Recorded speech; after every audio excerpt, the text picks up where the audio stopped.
Tertúlia. Meu boa tarde a todos. Hoje é dia 17 de abril de 2014, é uma quinta-feira. E nosso verbete é de número 2995. Ele tem 6 páginas, 49 elogios e 12 máximos. O tema de hoje a ser debatido é o desassombro paratecnológico, da especialidade paratecnologia. E ele foi redigido pelo neoverbetógrafo André Kitts. O professor André Kitts é graduado em engenharia elétrica, com ênfase em eletrônica. Ele é especialista em engenharia clínica. É brasileiro, natural de Porto Alegre, Rio Grande do Sul, e ele é voluntário da Conscienciologia desde 2005 e docente da Conscienciologia desde 2011. O desassombro paratecnológico é a condição de desdramatização e desmistificação assumida pela Consciem, homem ou mulher, perante o estudo e o emprego da tecnologia transcendente conscienciológica, objetivando a evolução consciencial, pessoal e grupal.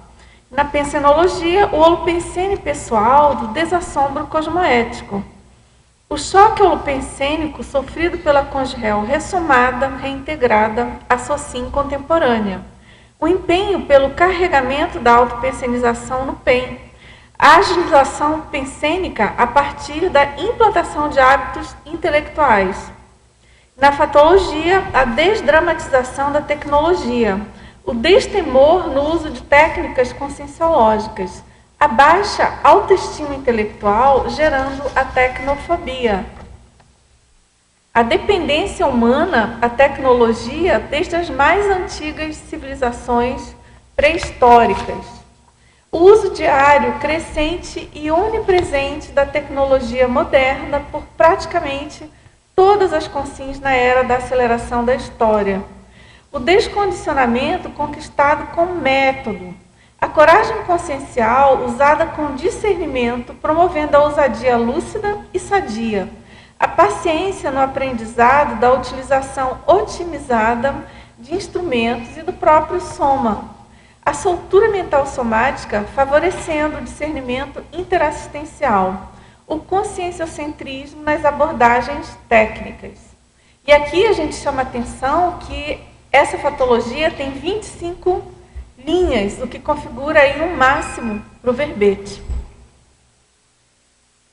O máximo, como vocês sabem, né, que a gente chama de máximos, foi uma proposta feita pelo professor Valdo, na verdade é uma contagem que é feita, né, no caso feita pelo professor João Paulo, em todos os verbetes, e é um instrumento, é uma maneira de você fazer a medição para ver a densidade do verbete, né? A qualidade. Então, quando a gente fala configura um máximo, significa que o verbete tem uma certa densidade, que ele tem uma certa, vamos dizer assim, um aprofundamento maior, uma expansão maior do tema.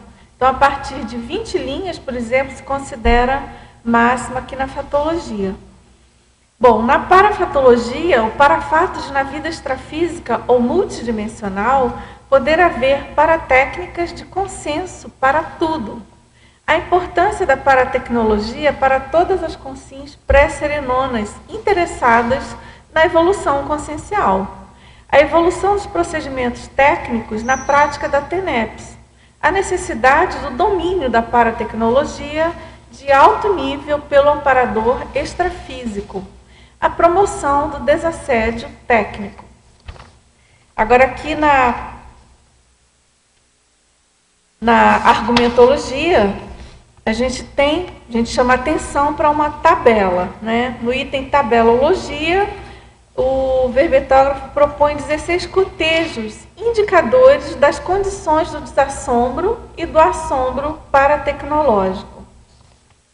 E na remissiologia, nós destacamos exigência paratécnica, inteligência técnica, paratécnica didática e verpom paratecnológica.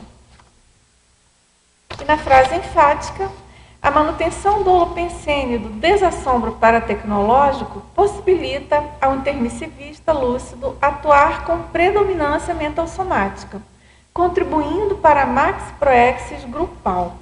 E na questionologia, você ainda apresenta alguma resistência à experimentação lúcida de novas abordagens paratecnológicas? Na escala de 1 a 5, qual nível de produtividade vem obtendo a partir do desassombro paratecnológico? E na bibliografia específica, nós temos aqui 2 fontes bibliográficas. Agora, a mega-análise do João Paulo: abertismo, desdramatização, desmistificação, para-educação, para-tecnogenia, para-neosinapses, para-procedimento, para-instrumentação, para-tecnofilia, para-tecnologia, neosinapsologia, experimentologia, multidimensiologia, para-percepciologia, para-fenomenologia, parapedagogiologia, mentalsomatologia, extrafisicologia, evoluciologia e tecnocracia. Agora, professor André, queria que você contasse um pouco para a gente a ideia desse verbete, por que você pensou em escrever, qual a sua motivação, assim, em geral. Alô. Bom, boa tarde. Em relação a esse verbete, a ideia surgiu muito em função da minha atuação na área nova, né, no IPC do voluntariado, que é a área de tecnologia da informação, né, uma área criada para gerenciar a tecnologia dentro do IPC e as inúmeras questões que a gente observou de dificuldades, necessidade de autorreciclagem, também de esclarecimento, né? E até em função disso, eu entrei num novo colégio invisível que estava se formando aí, né? O colégio da paratecnologia, né? E muitas das questões que eu estava enfrentando nessa área de voluntariado, a gente começou a estudar também nesse colégio invisível.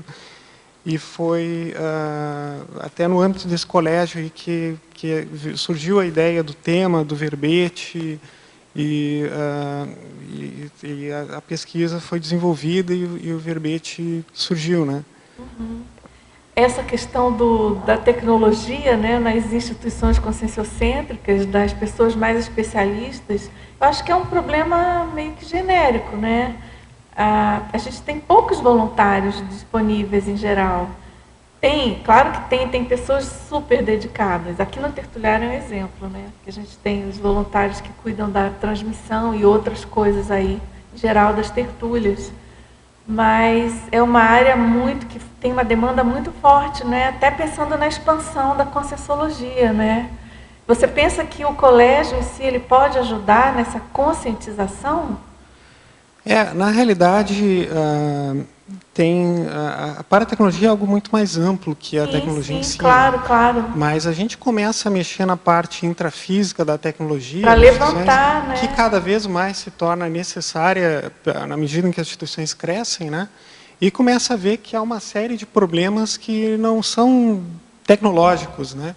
Que a questão mais crítica é o gerenciamento dos recursos tecnológicos, que envolve, sobretudo, questões conscienciais, né? Questões realmente intraconscienciais. Dessa questão ligada que é o tema que você colocou, do desassombro, né? A pessoa fica meio... não quer enfrentar e coloca no técnico. Tem as pessoas que vêm num processo aí muito ou religioso, ou de outras correntes místicas, e que tem uma dificuldade, às vezes, até de conectar a parte intrafísica com as questões mais conscienciais, e tende a separar muitas coisas, e tem resistência ao investimento nessa área.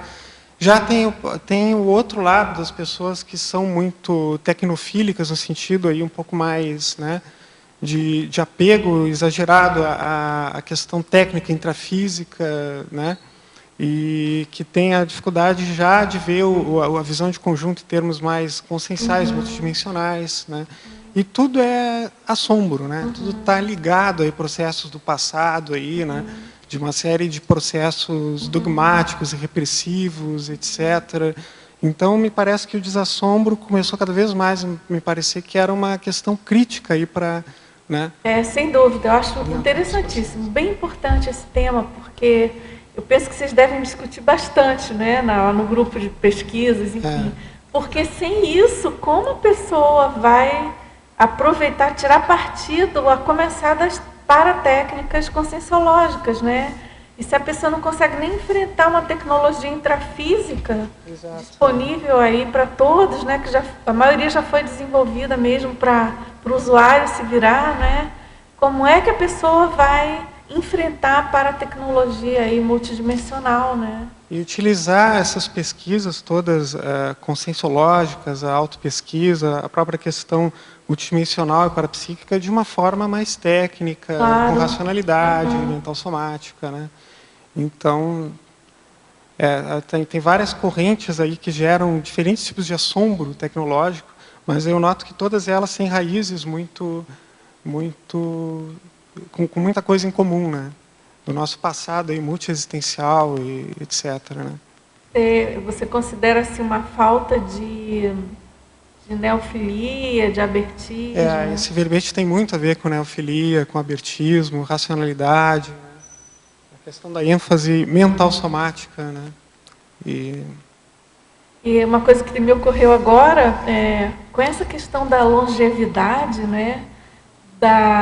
Da própria tecnologia humana, está permitindo um aumento do período, né, intrafísico, isso exige, né, exige um maior desassombro, porque a velocidade de mudanças e também a questão da recuperação de coins, né, já vai exigindo a pessoa ter um arcabouço maior, né? Bem interessante esse tema. Assim. Tecnologia bem utilizada é algo que pode gerar uma melhora muito significativa, não só na qualidade de vida, mas até na possibilidade de evolução consciencial também. É uma coisa que pode ser muito positiva, mas a tecnologia está muito ligada a instrumentos, técnicas. Ela pode ser bem ou mal utilizada, né? O que depende é a questão neutro, das questões né? conscienciais realmente que estão por trás, né? Como é que vai ser utilizado? Né? Muito bem. Agora, ao verbetógrafo, tem uma pergunta aqui. Em sindromologia, você poderia falar um pouco de cada síndrome e, se possível, exemplificar? Página 10, tá? Tá 10? Nossa, parei. Sindromologia, está aqui. Então, a síndrome de abstinência da baratrosfera, né?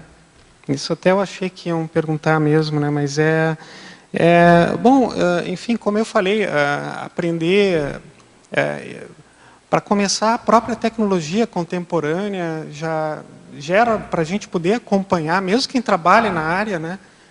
Exige um bom grau aí de neofilia, de estar sempre buscando o novo, de rever conceitos, né?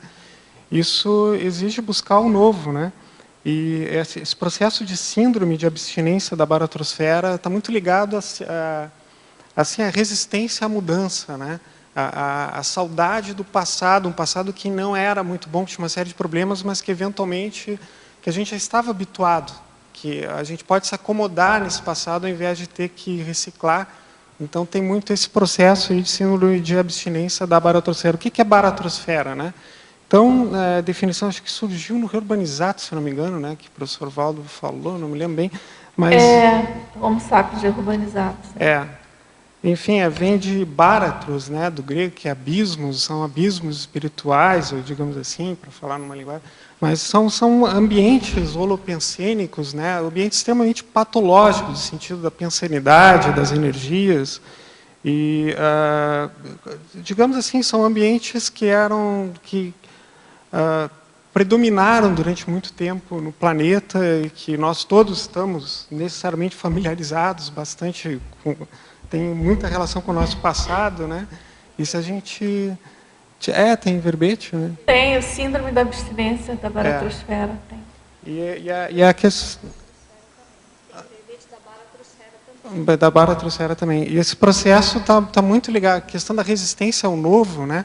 A tecnologia, paratecnologia, está muito ligada a esse processo, sobretudo a paratecnologia, né? Tecnologia tem gente aí que usa de uma maneira técnica extremamente evoluída, né? Com uma eficiência enorme, mas na questão da paratecnologia, da pensanidade, a coisa é bem precária, né? Aliás, ontem de manhã mesmo, né, eu estava me preparando para vir para cá, eu vi na televisão, estava dando um documentário sobre alguns dos esses islâmicos fanáticos envolvidos em atentados, inclusive no 11 de setembro e tal, mostrando o alto grau de tecnicidade que tinha essa gente, né? Inclusive entendendo bem eles entendem muito bem como é que funciona o CIA, né, as agências americanas, eles se infiltravam, colocavam uma contra a outra, exploravam a dificuldade de comunicação entre eles, né? Tinha uma série de conhecimento muito grande das tecnologias utilizadas por eles, usavam tudo isso, mas para um fim que é, né, multidimensionalmente, extremamente, digamos assim, tacanho, né? Baratrosférico e totalmente cego, né? Até casualmente eu passei numa livraria também em Porto Alegre, assim, estava vendo ali, tem um livro do Islã, quer dizer, desculpa, sobre o 11 de setembro, né? E eu estava folheando ali, uma das coisas que fala é que tu vê que a palavra Islã significa submissão, né? Eu até não sabia disso. E nesse documentário desse terrorista mostrou ele falando em alguns congressos que não se poderia questionar nada do Islã, que não existem islâmicos fanáticos, existem islâmicos ou não islâmicos. Uhum. Islâmico, se é islâmico, tem que obedecer cegamente, sem questionar tudo que está no Alcorão, né? Então, quer dizer, extremamente técnicos, inteligentes na questão intrafísica, né? Mas em termos multidimensionais, mais amplos, pensênicos, conscienciais, uma consciência totalmente cega, né? Robotizada, fanática, né? As coisas nem sempre vão juntas, mas a tecnologia, de qualquer maneira, gera uma neofilia maior para a consciência que tende a promover reciclagens também, né? Sem dúvida. Nessa abordagem, mesmo considerando esse lado bem patológico, né? Se pegar aí, por exemplo, a história do belicismo em geral, né? A tecnologia entra ali levando como carro-chefe, né? Do incremento. Então, a neofilia, ela também, às vezes, é tacanha, né? Ela em si é um traço positivo, que pode levar mais adiante, mas ela pode ser limitada também. Agora, ele perguntou também sobre as outras síndromes, né? Tem a síndrome da apriorismose e a que síndrome... está muito ligada, né? Do apriorismose, quer dizer, o apriorismo, né? A pessoa já acreditar algo a priori, sem testar, sem avaliar, sem raciocinar. A síndrome da dispersão consciencial, isso é muito importante na questão do desassombro, porque a gente fala muito aqui em neofilia, em experimentar as técnicas, né? Em até criar técnicas novas, adaptar as que existem à sua condição, mas isso pode ser usado aí no sentido da dispersão também, né? Que o Valdo costuma chamar aí de negocinho, né? Então, você pega as técnicas ali, antes de aplicar e de experimentar, técnicas que já são mais validadas, que já foram mais experimentadas, antes de aplicar para valer mesmo, para ver o que vale, o que não vale, a pessoa já, às vezes, adapta pela lei do menor esforço, né, também. Então, tem que cuidar da questão da dispersividade, né, nesse aspecto. Enfim, as pessoas que são dispersivas, elas não usam muito método, não usam muitas técnicas, né? E tem resistência a esse processo, né, da auto-organização. Síndrome da robotização existencial enfim, também o contrário da questão do desassombro paratecnológico. É a pessoa que usa as técnicas sem questionamento, né, sem discernimento nenhum, né, de um processo meio robotizado que já entra meio no processo aí da religiosidade, né, da questão de usar como se fossem rituais cegos, né, ou alguma coisa dogmática, né, que a pessoa não avalia. E aí, linkando, né, a robotização existencial com a técnica, né, a gente pode pensar naquela imagem emblemática, né, do filme do Chaplin, daquela crítica à Revolução Industrial, né, do homem ali na esteira de produção. Né? Ele sai dali, ele sai fazendo os movimentos. O robô, né? Robô humano ali apertando os parafusos. Agora, em fatologia, na página 9, na 6ª linha, a divulgação e o ensino de novos procedimentos evolutivos. Eu pergunto ao verbetógrafo e ao mediador até que ponto a tecnologia pode ajudar, haja visto que a tecnologia é inventada por consins que podem ou não ser intermissivistas. O que fazer para se defender, pelo menos um pouco, já que somos bombardeados todos os dias e a toda hora com bagulhos energéticos? Eu acho que é basicamente se aperfeiçoar na paratecnologia, né? Estudar mais o processo energético, o processo aí da mobilização das energias, né? Muita autopesquisa, mas tem uma série de técnicas hoje na Conscienciologia para a pessoa se autopesquisar, né? Tentar se manter aí um processo mais refratário a toda essa onda de questões, às vezes, muito patológicas que tem na sociedade e dar um exemplo, né? Ser ela mesma, através da sua atuação, das suas energias, um contraponto aí para os aspectos mais negativos que a gente tem, né? Seria a questão aí de andar no contrafluxo dele, né? E a pessoa mesmo dar o exemplo, mostrar que há uma outra alternativa, né? Porque ele pergunta, né, que podem ou não ser intermissivistas. Mas assim, aí a gente já deu até um passo a mais, não que o intermissivista seja algum, né, que seja um atestado aí de alguma coisa, não. Intermissivista é uma coisa teórica aqui que a gente tem que colocar em prática, né? Mas realmente essa questão da cosmoética, né, que eu acho que é bem sério, né, na questão da imposição de tecnologias, né? Por exemplo, tudo em relação à internet. E aí, nesse sentido, como você próprio colocou, né, André, a importância do emprego de paratecnologias energéticas, enfim, as técnicas em geral conscienciológicas para a gente se proteger melhor, né, ter mais discernimento. A tecnologia sem discernimento, ela é inclusive um perigo, né? Eu estava, esses tempos, está surgindo de novo uma reedição da famosa série Cosmos, lá do ano 80, do Carl Sagan, né? Eu estava assistindo até uns vídeos dele, uma última entrevista dele, ele comentando até o quanto existe uma ignorância muito séria na sociedade, inclusive a americana, né?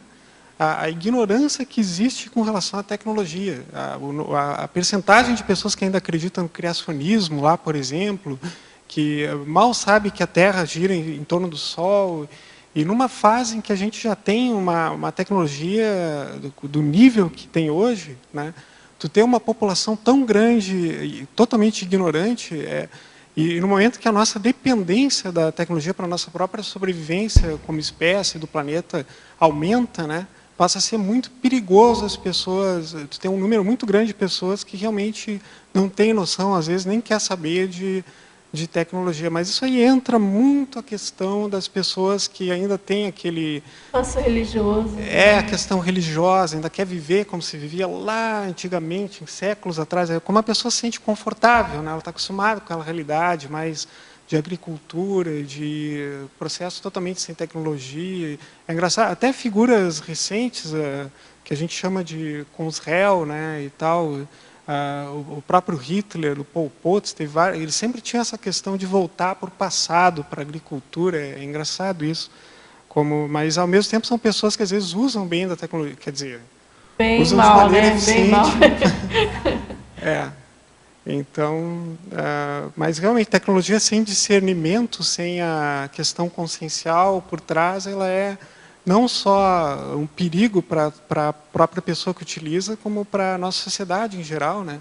Então, é muito importante dar essa virada aí das pessoas se apossarem melhor da tecnologia, entenderem melhor com desassombro e entenderem de si mesmas também com a questão da paratecnologia, né? Aí tem um viés interessante também, que gerou muito debate no nosso colégio, né? E que até a Adriana está aqui, né, também, que é do colégio. A gente criou uma técnica que a gente gerou muito debate entre nós, o que é realmente paratecnologia, a definição, né? Paratécnico, paratecnologia e tal, são coisas, às vezes, que tem diferenças. Se eu entendi bem, a equipe, pelo menos algumas pessoas que eu conheço do colégio, que se interessam pelo assunto paratecnologia, tenha um link profissional, né, com a, vamos dizer assim, com a tecnologia intrafísica. Não precisa ser necessariamente o caso, né? Coincidiu. Mas uma coisa acho que chama a atenção da outra, né? Mas realmente não é. Paratecnologia é algo que eu acho que todas aliás, a própria tecnologia, né? Por exemplo, na nova área de TI do IPC, né? Uma das coisas que o Igor, que foi quem criou inicialmente, colocou era que não precisava ser alguém da tecnologia, né? da área para atuar. E a gente viu que algumas pessoas entraram, ficaram meio assim sem conseguir, tiveram um desempenho realmente muito bom. Né? E o Igor, inclusive, defendeu um verbete, que casualmente foi no mesmo dia que a gente teve o encontro da área de TI aqui em Foz. Eu lembro do Tecnologia da informação conscienciocêntrica, né? E um dos itens que ele colocou, foi até uma coisa que eu perguntei ali para chamar a atenção também, é que já em empresas também, há empresas que para gerenciar a tecnologia, elas preferem alguém que não é da área, mas que eventualmente tenha uma capacidade comunicativa boa, de lidar com pessoas, porque às vezes é aí que está o gargalo, né? Tanto no conhecimento técnico. Pois é, mas eu me pergunto, quer dizer, pergunto para você, né? Até que ponto vocês, intermissivistas, podem ter tido algum preparo, algum treinamento para mexer mais com essa questão da paratecnologia e se interessaram profissionalmente por assuntos mais afeitos à denominada tecnologia humana, né? Acho que tem um link, pode ter, né, uma relação forte aí. Sim. Parece que tem, né? Tá. O que eu acho, assim, é que quando a gente tem que expandir um pouquinho, acho que clarear um pouco para a tecnologia, né? No caso da conscienciologia, para a gente, no intrafísico, grande parte do estudo nosso para a tecnologia são as técnicas conscienciocêntricas, são métricas, né, tudo disso. E o que eu vejo é que o pessoal ligado à área técnica, profissionalmente, é um pessoal que busca sempre otimização. O raciocínio é sempre de método, de técnica, otimizar o tempo, que é o que a gente quer. A gente quer otimizar a evolução. Então, a gente tem técnicas. Exatamente. Forte. Então, o que eu vejo é isso. Tanto é que uma das coisas que a gente está fazendo agora, a gente está tentando escrever um manual de desenvolvimento paratecnológico, que é justamente ajudar as pessoas a como transformar as vivências, tudo em técnica. Entendeu? Porque quando a gente fala em paratecnologia, o pessoal associa logo equipamentos para equipamento. E vai muito além disso. Então, técnicas mais um ano de vida é paratécnica. Técnicas conscienciométricas, entendeu? Técnicas da OEC, consciencioterapia. Então, tudo isso está dentro de paratecnologia. A conscienciologia em si, ela é embasada, né, fundamentada em paratecnologia. Que é tudo para quê? Para a gente otimizar a nossa evolução. Então, o que eu vejo é que o pessoal da área técnica tem esse raciocínio, né, quer sempre otimizar, quer fazer mais rápido, quer isso, quer aquilo.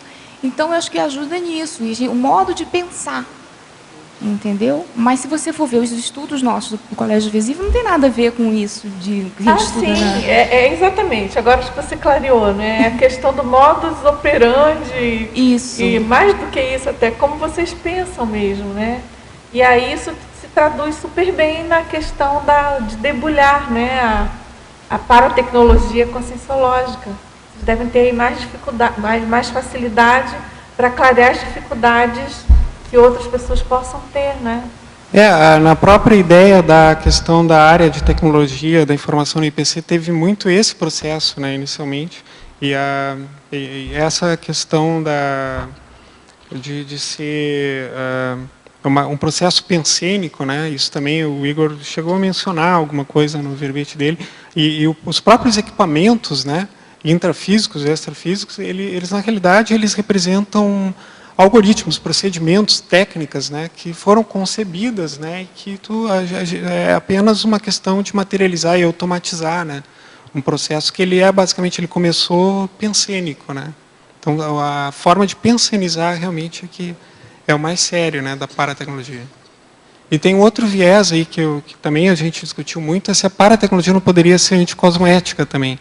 Por exemplo, se não pode existir a paratecnologia dos assediadores, né. E isso foi uma das técnicas que a gente utilizou, né, para estudar, era fazer perguntas na tertúlia e avaliar os resultados depois para o professor Valdo, quando era ele ainda, né. E uma das coisas que a gente perguntou foi isso para ele. A resposta foi bem coerente, realmente, enfim, que existe sim a paratecnologia de assédio, né, ele disse, mas que essa é a paratecnologia distorcida, de pobre, né, de não nos interessa. tacanha, que não nos interessa, né? Então, que a paratecnologia realmente de bom nível, que nos interessa, ela é necessariamente cosmoética, universalista, né? Com certeza, mas muito mais avançada, né? Gostaria de perguntar. Claro. Na fatologia, a linha 6, o fato de até improvisação bem-sucedida exigir técnica. Você pode ampliar, por favor?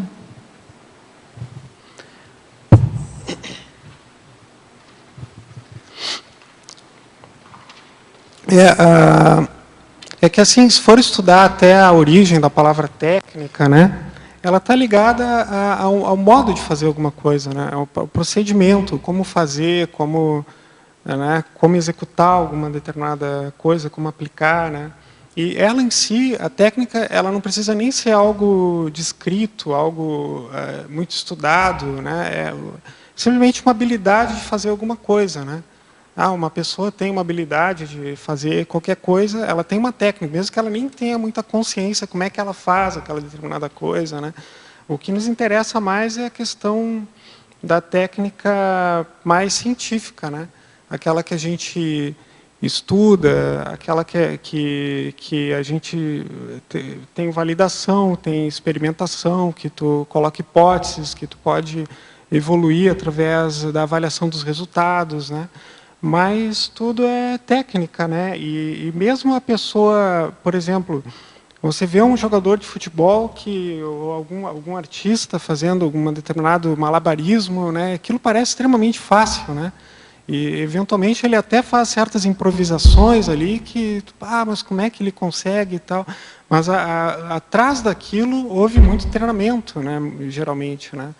Há uma predisposição natural que pode vir até do processo paragenético, mas há toda uma preparação, ou seja, até para a capacidade de improvisação, a pessoa se utiliza inconscientemente ou não de uma série de técnicas, né?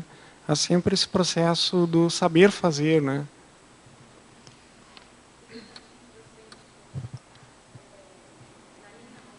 Está ouvindo? Agora tá.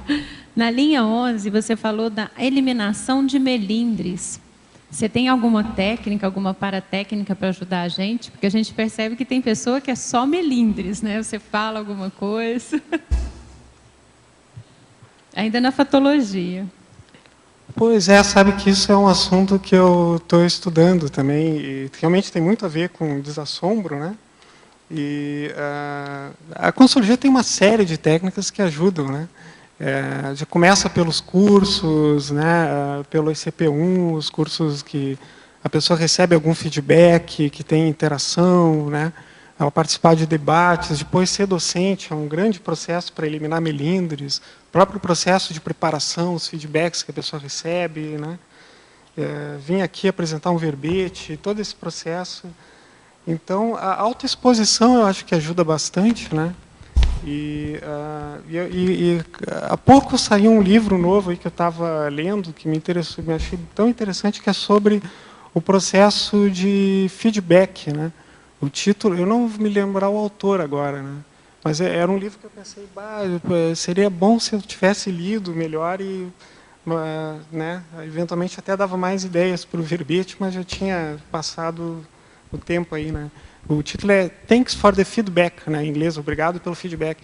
E fala muito a questão de como as pessoas, a tendência das pessoas em rechaçar feedbacks, né?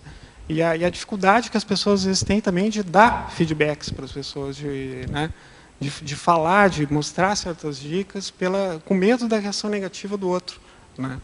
E ele fala dos dois aspectos, dos dois lados, mas foca mais na questão de quem recebe o feedback.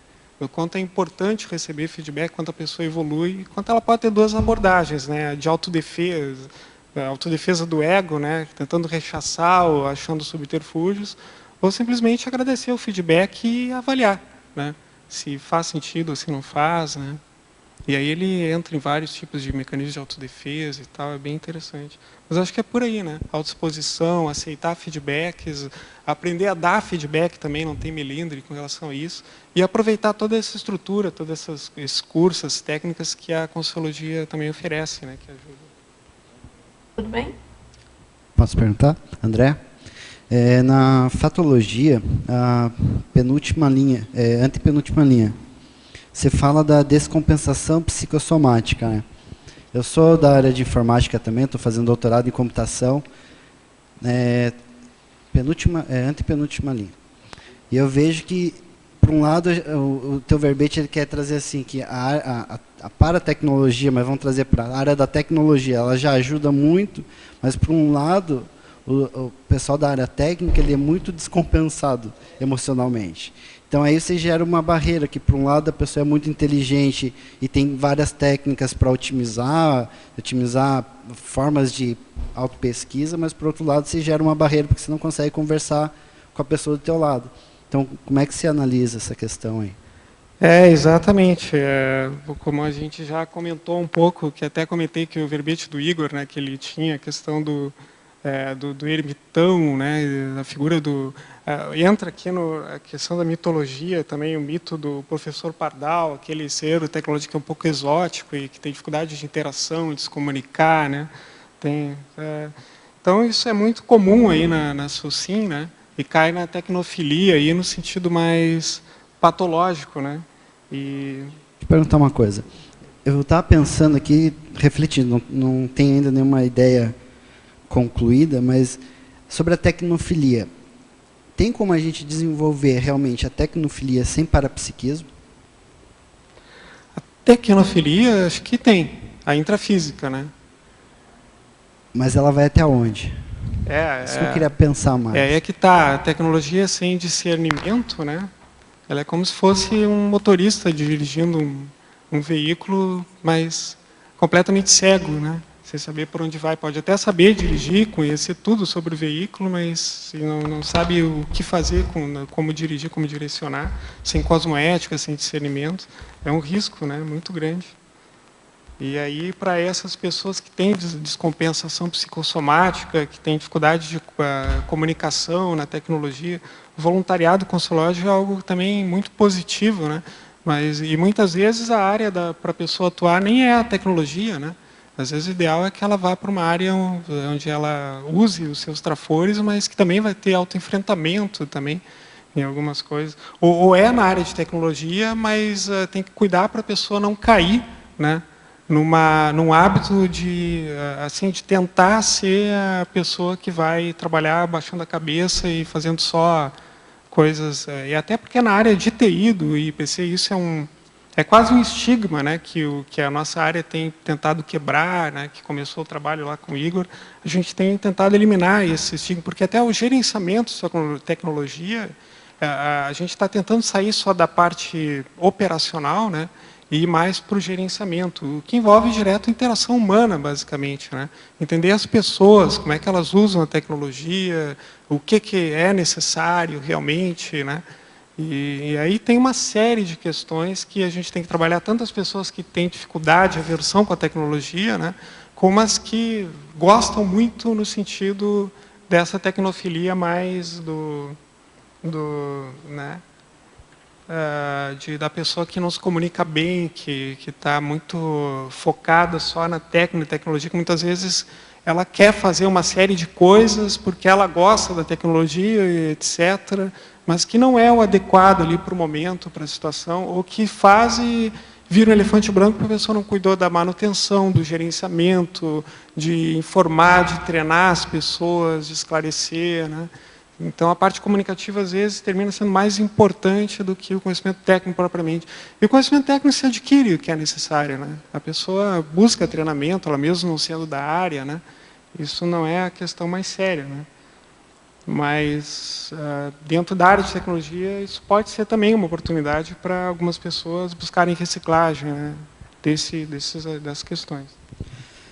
Tá, eu gostaria de pegar um outro ponto, posso? Claro. Vou abusar um pouco, que é minha área, eu gosto de aprofundar. Tá, Na fatologia, segunda linha, lá na primeira página do verbete, você fala da baixa autoestima intelectual gerando a tecnofobia, né? O que eu vejo? Às vezes a pessoa é até muito inteligente, mas mesmo assim ela tem baixa autoestima. Você concorda? Você acha que é por aí? Sim. E às vezes sabe muito de uma série de áreas, tem uma capacidade de raciocínio muito grande, né? Mas tem resistência a certas técnicas, né? A tecnologia intrafísica. Isso é uma questão muito de autoimagem distorcida. Esse processo de autopesquisa ajuda muito, né? E esse pessoal que é tecnofílico, mais no sentido um pouco patológico, entra um pouco assim no estigma aí dos nerds, né? Dos nerds, tal, que os americanos falam. Tem um processo muito egóico às vezes, né? Da questão, a pessoa ela se supera com conhecimento específico que é daquela tecnologia específica, muito além do que é realmente necessário para fazer algum tipo de assistência mais significativa, né? E há as outras que às vezes não atingem aquilo lá e que se sentem também rebaixadas e que têm baixa autoestima, né? Com relação a esse processo, porque não sentem que não vão conseguir atingir aquele mesmo nível, etc. Mas que, se for ver, também é um processo egóico, né? De autoimagem. Então, a raiz do problema, se for avaliar, termina sendo a mesma, né? Também, processo muito egóico. Agora, uma coisa que eu acho importante a gente pensar nesses casos da pessoa ser inteligente, ter muita competência e ter a baixa autoestima, que a gente não pode esquecer do fator paragenético, holobiográfico, né? Que pode ocorrer da pessoa ter tido algum esbregue em outra vida e ela ter dado algum escorregão, pisado na casca da banana e aquilo deu aquele tranco e a pessoa ficou com aquele problema arraigado, né? Um certo receio. E então eu penso que isso é uma das boas causas aí disso que você colocou. Claro, né, tem a questão do meio, da educação, enfim, outros fatores, né, mas esse aí, holobiográfico, eu acho importante a gente pesquisar, né. Às vezes breve, assim, no sentido... A pessoa tinha algum atributo bem desenvolvido e ela usou mal aquilo, sim, entendeu? Aquilo deu um esbregue geral, assim, deu errado dela, deu para trás, deu na cabeça dela, a pessoa se recolhe, né? Aquilo fica na aula memória. E aí, enfim, pode dar esse processo, né? A pessoa ter medo, já achar que não vale a pena, porque ela já fez besteira com aquilo, né? É uma hipótese, né? Uma hipótese de pesquisa. Para a gente pensar. Você quer perguntar? Hoje, você acha que as pessoas usam a tecnologia intrafísica de uma maneira educada? Porque a gente vê assim, vai conversar com uma pessoa e ela tá conversando ali, às vezes um diálogo, dali a pouco chega uma mensagem e ela para a conversa para poder olhar no celular qual que é a mensagem, né? Então, esse diálogo tete a tete, como é que ele está ficando, né, em relação a essa tanto de tecnologia? Eu vejo isso muito nos adolescentes, né, nos jovens, né, que a gente, às vezes, sai de casa e sai num grupo, e aí esse grupo começa cada um no seu celular, né, conectado, e aí a conversa, né, não flui às vezes. Como é que você, né, pensou nisso? Como é que você vê isso? A coisa termina ficando, às vezes, um pouco superficial demais, ironicamente, por causa da tecnologia, né? Às vezes, a quantidade de informação é muito grande, mas o aprofundamento ele é mínimo, né? Há uma tendência das pessoas, muitas vezes, os jovens não lerem mais livros e tal. Aí já entra um pouco no tema de um colega nosso do colégio, que, enfim, não pôde estar aqui, que mora em São Paulo, o Marcelo, né? Que ele apresentou o verbete, o efeito Google, né? Que é bem sobre esse tema aí. Começa a ocorrer uma superficialidade, né? E as pessoas... Marcelo Nakbar, né? É bem complexo, eu acho, toda a temática, porque o que está por trás disso, né? E tem muito... A pessoa se esconde atrás da tecnologia, às vezes, né? Não prioriza as interações, às vezes falta essa capacidade de aprofundamento maior, né? Mas tudo são questões conscienciais, realmente. Não é a porque questão se da você tecnologia, né? pensar aqui no teu tema, né, no tema do seu verbete, o que a gente já pode concluir de cara, né? Quanto mais tecnologia tem no mundo, mais você precisa de desassombro paratecnológico para encarar bem isso, né? Para levar bem, realmente tirar proveito, né? Porque o assombro tem os dois lados, a pessoa que rejeita, que tem resistência, ou a que supervaloriza também. Tudo são descompensações psicossomáticas. E eu penso que um exemplo, assim, claro, como sempre, nosso exemplo aí máximo, é o caso do professor Valdo, né? Uma pessoa da idade dele, da geração dele, ele tira muito partido da tecnologia humana, né? Em termos de informática, de câmeras de segurança, de aparelhos espalhados na casa dele, então, no entorno, enfim. Ele valoriza muito isso, né? No entanto, quer dizer, ele sabe tirar partido. Ele usa a tecnologia a favor dele, né? Exatamente. E, nossa, nem precisa falar, né, da relação dele com toda a paratecnologia aí, que ele propôs, ou, enfim, da conscienciologia em geral, né? E a tecnologia é aquela história, ela provê uma série de instrumentos, de potencialidades, e ela só dá maior potencialidade à pessoa, né? Então, se ela usa, expressa as próprias imaturidades com a tecnologia, a coisa fica até mais ampliada, né? Mas a questão sempre está na consciência, né? Só queria só um adendo nisso, que você falou que eu escutei o professor Valdo a primeira vez, quando eu conheci a conscienciologia, e num dos vídeos ele dizia assim, ó, era um congresso, né? Quem não tem laptop, observa, não pode. Não, alguma coisa... E aquilo para mim foi impactante, né? Como assim, né? Conscienciologia. E aí eu entendo isso que você está falando, né? Ele usa, né, para otimizar isso que é possível usando a tecnologia, né? Mesmo.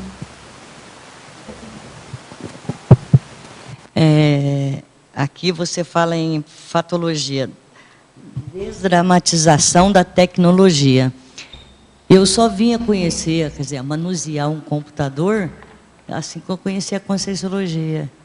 Eu agilizava computador. A minha filha tinha 3 anos, eu comprei um para ela, pagava, chamava os coleguinhas, mas nunca me interessei. E eu passei a interessar, a manusear, ligar um computador, desligar, o dia que eu conheci a conscienciologia, para ter mais acesso, para saber, né? Porque eu assistia uma tertúlia de manhã, uma tarde, que era desse horário, e uma noite. E eu precisava da internet e do computador, mas eu agilizava. Aí aqui você fala, olha, a promoção do desassédio técnico, é o interesse, né? Eu acho que quando você vai fundo naquilo, que você é autodidata, você sempre procura aprofundar um pouquinho. É uma questão de repetição, de experimentação, de autoexperimentação, de neofilia, né? A pessoa, ela pega, é uma questão só de ter paciência e ver os ganhos que existem com isso, né? Então, mas eu fui professora e a minha filha, quando ela já estava mais velhinha um pouquinho, quando ela foi para a faculdade, ela achava ridículo. Mãe, você precisava pegar... Você precisa pegar para pesquisar isso. Eu falei, não, eu pego o livro, porque o livro eu riscava, eu colocava as anotações e nunca me interessei. Eu acho que a conscienciologia me ajudou neste ponto aí, no desassédio técnico.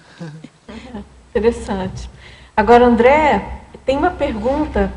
Ele pergunta assim, gostaria de saber do verbetógrafo se existe algum grupo de estudo ou IC para o estudo e pesquisa do tema paratecnologia, pois tenho muito interesse pelo tema.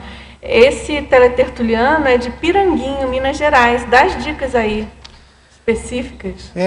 Sobre a paratecnologia tem o nosso Colégio Invisível, inclusive a gente acabou de imprimir uns panfletos. Tem folheto, tem um e-mail, um site. Como é que a pessoa pode entrar em contato, né? Tem um e-mail aí, ela pode mandar um e-mail aí para a gente, né? É ele, é um rapaz. É paratecnologia@colegiologia.org, né? É só mandar para esse e-mail aí. Tá ótimo. Então, mais um pesquisador à vista aí para o colégio, né? Entre em contato, então, aí você que mandou um e-mail, e o pessoal aí tá só tem especialista aí no assunto, sua turma. Agora, professor André, na pensenologia, página 8, terceira linha de baixo para cima, você poderia explicar o que é o empenho pelo carregamento da autopensenidade no PEN? Isso está relacionado à abordagem mental somática, né? Então, pensene é o neologismo da Conscienciologia, é a junção de 3 palavras, pensamento, sentimento e energia, né? E ele é considerado a unidade básica de manifestação da consciência, né? Então, a consciência ela se manifesta primeiro através dos seus pensenes, né? Toda a nossa atuação energética, intrafísica, começa sempre por um pensene, né? Sempre uma emissão de energia com sentimentos e a ideia também, o processo da ideia do PEN associado, né? Então, um pensene ele pode ter a predominância do PEN, ou seja, da ideia que está por trás do pensamento, ou do sentimento, processo mais emocional, né? E pode ter uma energia mais intensa ou menos intensa. E a questão paratecnológica, ela ajuda e ela é produto de uma pensenização mais carregada no PEN, ou seja, no processo da ideia, da lógica, né? E não tanto com manifestações emocionais, psicossomáticas, né? emocionais. Agora, na pensenologia, você poderia ampliar a relação do choque holopensênico sofrido pela cônjuge réu ressomada, reintegrada à Sansim contemporânea? Esse tema do desassombro paratecnológico, a primeira vez que eu ouvi falar foi no Reurbanizatus, né? Eu acho que até foi lá que surgiu, não sei, mas foi lá que eu vi pela primeira vez esse termo, né? Que me chamou a atenção. O professor Valdo fala do desassombro tecnológico, paratecnológico, do assombro tecnológico, paratecnológico, e muito associado às consréus, né? Que, para quem não sabe, também é um neologismo que é a consciência reurbanizada, né?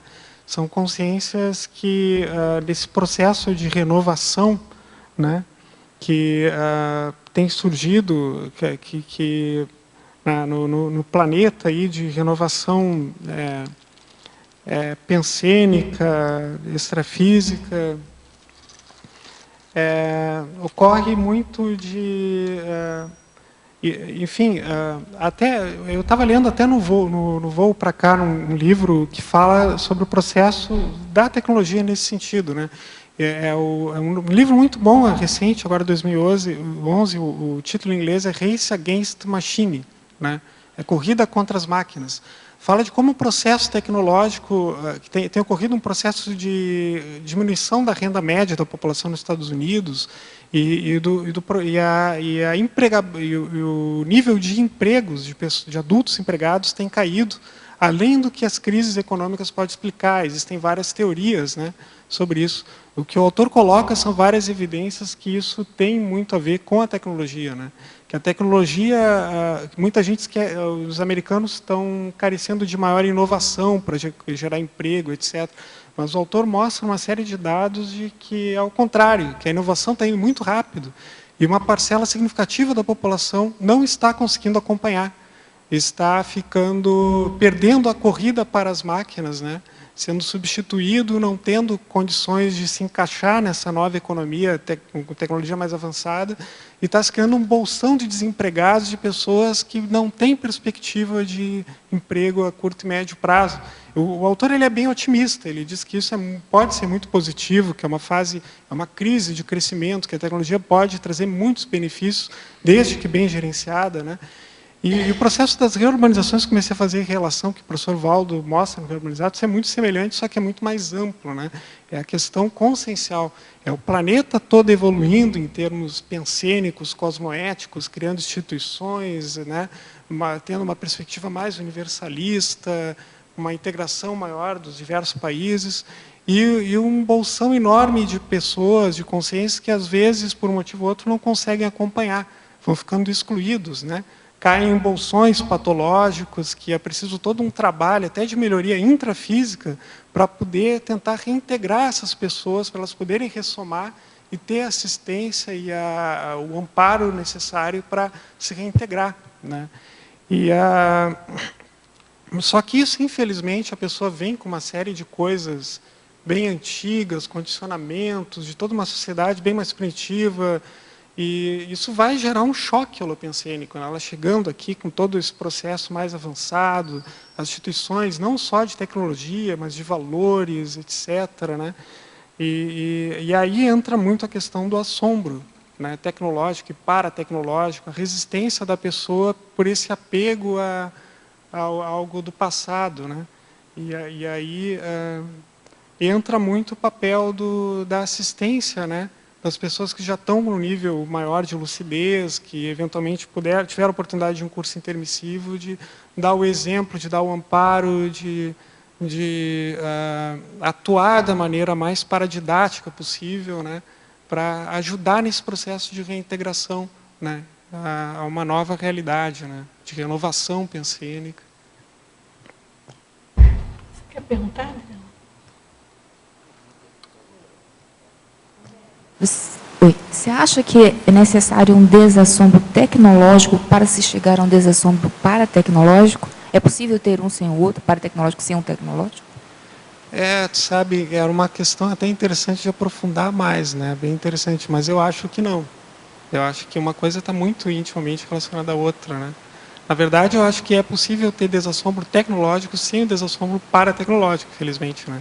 Agora, ter o desassombro paratecnológico sem o desassombro tecnológico, eu acho que é muito difícil. Acho que uma coisa está muito linkada à outra, né? Muito ligada. Então, uma técnica seria primeiro trabalhar no desassombro tecnológico, primeiro ter mais neofilia em relação a isso, né? Crescendo, praticamente. Ou pelo menos se a pessoa tem algum tipo de assombro, né? É importante já começar a trabalhar isso em vez de ir para o... Né? Porque já mostra uma neofobia, né, gente? Se a pessoa tem o assombro tecnológico, ela já tem uma neofobia aí forte, né? E aí, como que ela vai... Mais difícil, mais né? além, né, que é o paratecnológico. Mais além com o paratecnológico. Agora, você quer falar mais? Agora, na mitologia, a teletertuliana pergunta, na página 10, se você poderia comentar os itens dessa sessão.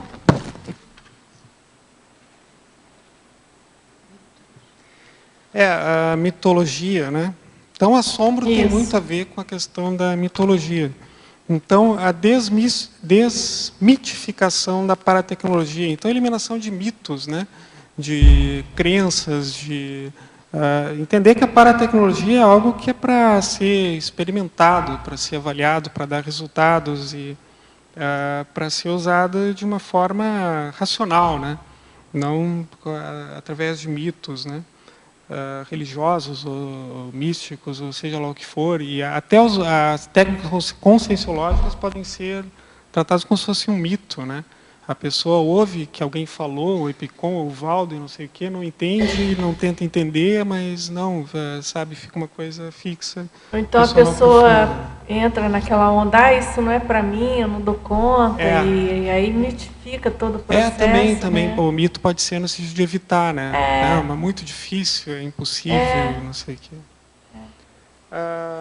Mito do professor Pardal, né? Isso foi a contribuição do pessoal do colégio mesmo, né? Foi um verbete que, enfim, foi bem debatido, né? E o professor Pardal é aquele personagem de quadrinhos que é um personagem meio exótico, criava um monte de lampadinha, coisa, né? Diferente, numa garagem lá e tal, né? Então, quer dizer, também cria esse mito que a pessoa técnica é alguém diferente, né? Ou da tecnologia é alguém, né? Que é meio exótico, assim, e tal, que as pessoas normais, né, não precisam, ou não lidam bem com tecnologia, e aí tem a pergunta é, qual será a origem desse mito? Será que os primeiros eram um pouco professor Pardal? Ou, né? Ou que perfil será que eu concordo, é um mito, mas é interessante como é que isso se criou, né? As próprias pessoas, às vezes, que são meio exóticas na questão da tecnologia, que tem essa dificuldade de comunicabilidade, tudo que o colega falou, às vezes ajuda a alimentar esse Eu conheço mito, uma né? pessoa bem próxima, assim, da minha família, pessoa bem jovem, assim, que eu considero muito inteligente, muito, assim, considero acima da média. E desde jovenzinho, assim, de criança, era impressionante, ele sabia muita coisa no caso de informática, né, especificamente. Mas assim, não tinha a menor condição de você perguntar nada, porque era uma coisa assim de dificuldade e falta de paciência também de explicar para o leigo e mais burrinho, exatamente. Né? Então, é bem interessante. Aí tem um monte de conhecimento, mas aquilo em termos assistenciais fica meio, né, não tem muito. Deixa ele terminar aqui. Então, mitificação da paratecnologia transformando técnicas em rituais cegos e imutáveis, usados sem discernimentos. A gente já comentou, né? O processo do passado religioso nosso que tem ainda essa questão, né? Esse condicionamento. O mito de bastar ser bonzinho para ser amparador. Isso aqui eu acho que foi do verbete recente, Tecnofilia. Se eu não me engano, nem estava no verbete, mas a verbetógrafa comentou na tertúlia, isso é interessante. E tem relação com outras coisas que eu já tinha falado no verbete, né? Quer dizer, amparador, né, é inevitavelmente um técnico, né? É um paratécnico. Se não tiver paratécnica, não é amparador, né? É um guia cego, bonzinho, bem intencionado, né? Emocional, que não tem discernimento, que não usa método, então, para ser amparador, tem que entender de paratecnologia. Aí, enfim, tem vários níveis e tal, né? Mas a questão da técnica é fundamental, né? Você podia aprofundar aqui na paradoxologia o paradoxo de a tecnicidade intrafísica, quando lúcida, ampliar a autoconscientização multidimensional. Isso o Valdo estava comentando agora na mini tertúlia, né? O quanto a questão da organização intrafísica é fundamental para conseguir ser um bom assistente extrafísico, quanto os próprios amparadores dosam o grau de assistência que vão dar a uma pessoa conforme o grau de organização dela, né? E porque, como o Valdo comentou, não, os amparadores são muito organizados, né?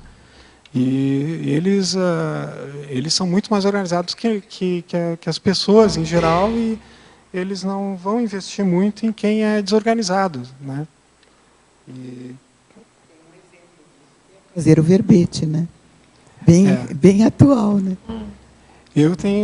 Inclusive, não sou um exemplo 100% disso, tem muita coisa que eu tenho que melhorar, mas é uma coisa que tem refletido muito aqui e avaliado, né? Até comprei um livro para me ajudar em algumas áreas que eu não estou tão bem organizado.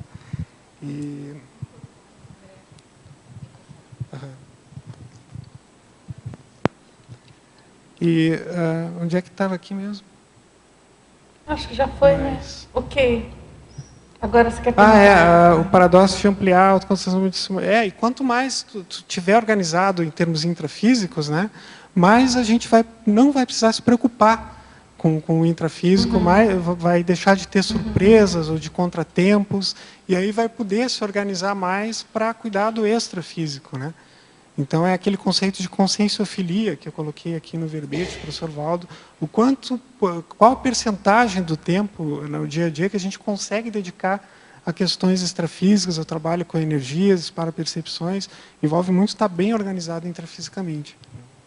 Aqui na página 9, na 8ª linha de baixo para cima, você coloca a autoconcentração mental em procedimentos e para procedimentos técnicos.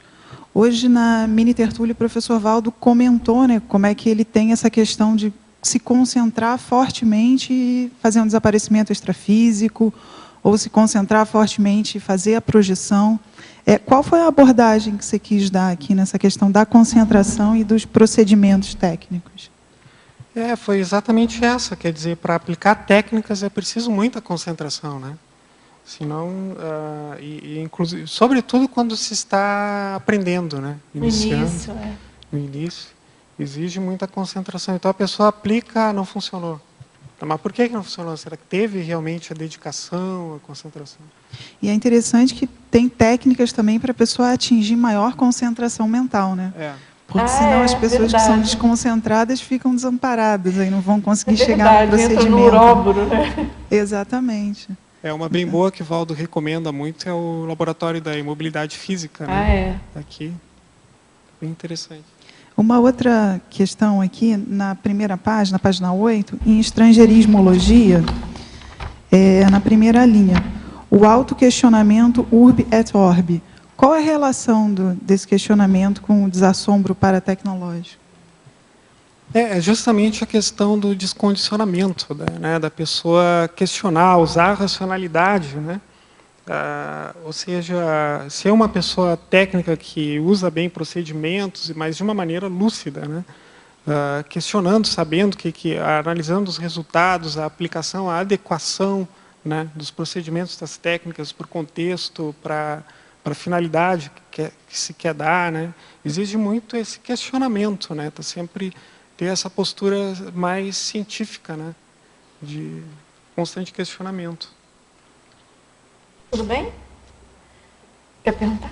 Na página 10, em ciclologia, o ciclo patológico Melin-Melex.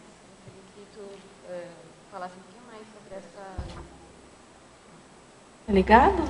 Na página 10, está ouvindo? Não? Foi. Alô? Agora foi. Na página 10, na enciclologia, o ciclo patológico Melin-Melex. Gostaria que tu falasse um pouquinho mais sobre essa relação em relação ao tema desassombro paratecnológico, André.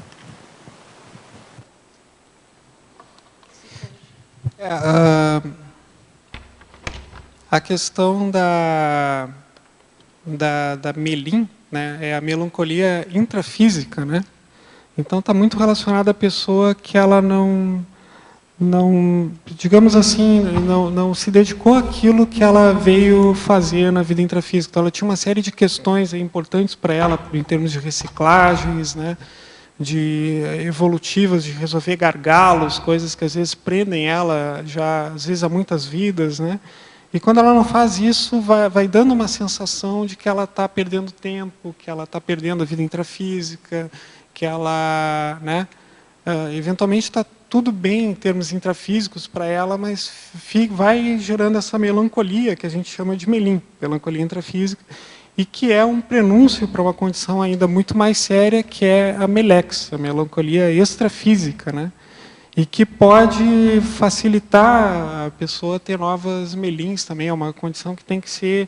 A profilaxia é o autoenfrentamento, né? E para sair da melin é preciso justamente o autoenfrentamento e buscar as reciclagens intrafísicas, extrafísicas.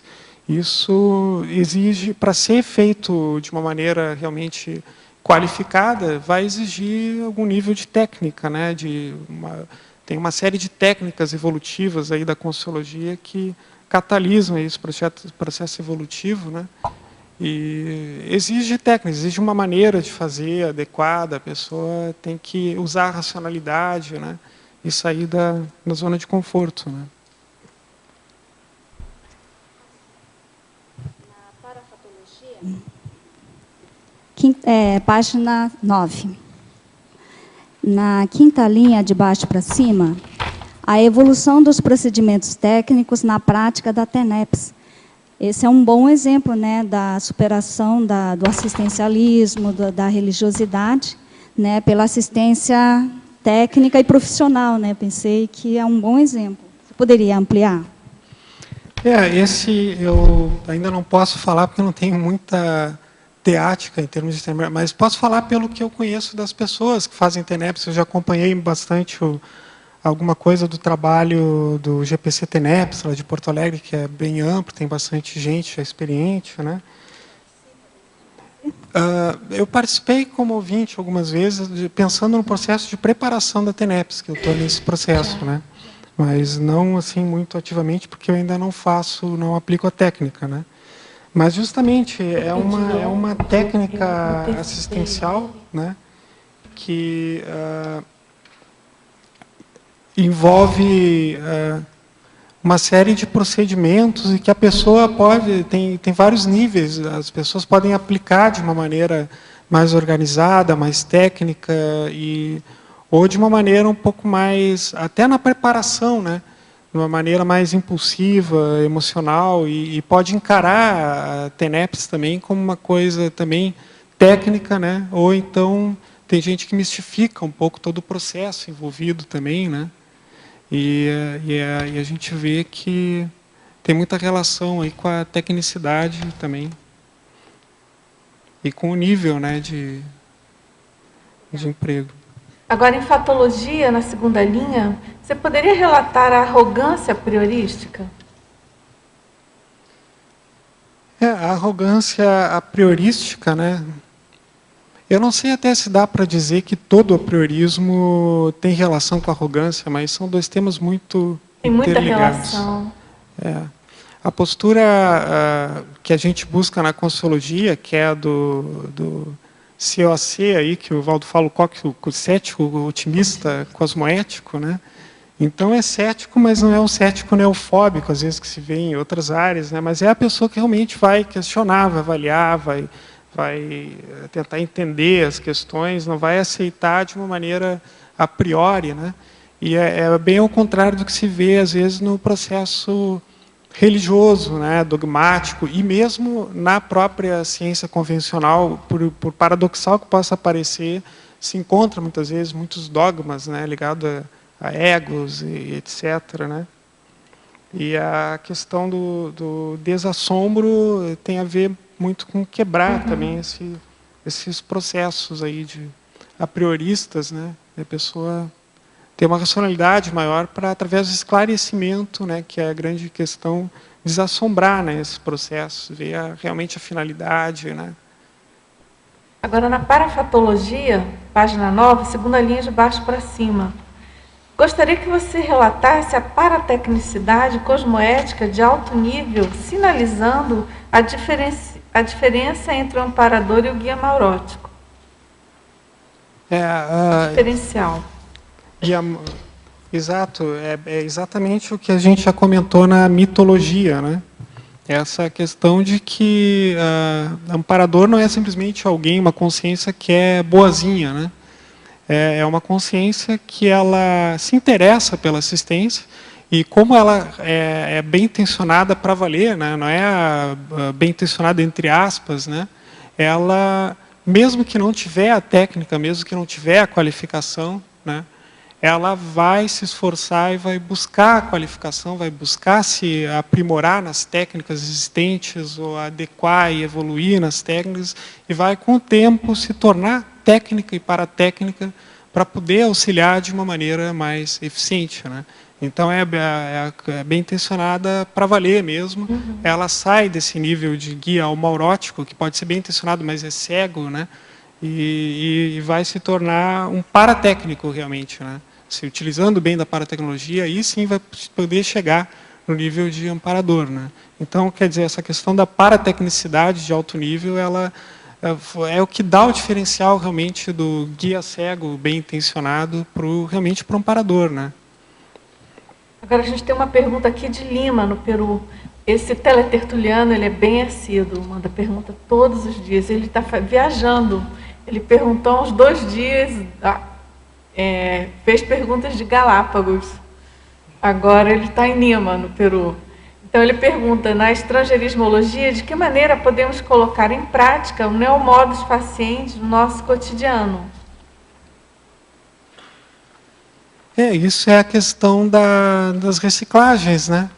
Da questão de aprender as técnicas evolutivas, avaliar quais são adequadas para o seu próprio momento evolutivo, para as suas injunções, para a sua condição, né?